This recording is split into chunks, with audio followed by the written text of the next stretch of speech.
Welcome to సీతాస్ kitchen. ఈరోజు మనం సత్యనారాయణమూర్తి వారి ప్రసాదం చేసుకుంటున్నామండి. దానికి ముందుగా నేను ఈ కప్పుతో గోధుమ రవ్వ తీసుకున్నాను, ఎర్ర రవ్వ. తర్వాత నెయ్యి వేసుకుని ఆ కప్పులు కొంచెం దూరగా ఫ్రై చేసుకుంటున్నాను అనమాట. ఓకేనా అండి? రేపు ఏకాదశి కదా, అందుకని ఓకే. ఏకాదశికి పౌర్ణమికి మనం చేసుకుంటూ ఉంటాం కదండి, అందుకే ముందుగా పెడుతున్నాను. గిన్నెలో నేను ఇత్తడి గిన్నె అయితే వాడుతున్నానండి. 3 కప్పులు అయితే పాలు పోస్తున్నానండి. 2 కప్పులు పాలు, కప్పు వాటర్ అయినా మీరు పోసుకోవచ్చు. నేనైతే ఆవు పాలు పోస్తున్నాను.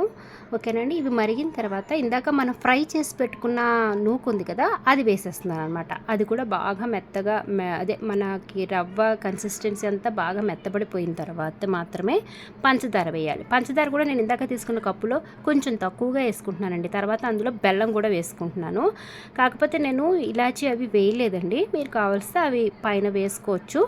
ఇలా వేసేసిన తర్వాత బాగా అది ప్రసాదం రెడీ అయిపోతుంది. ఇంకా మనకి ప్రసాదం రెడీ అయిపోయిన తర్వాత మన పైన ఆవు నెయ్యి అంతా కొంచెం వేసుకోవాలన్నమాట. ఒక 7-8 స్పూన్లు ఆవు నెయ్యి వేసి బాగా కలపాలి.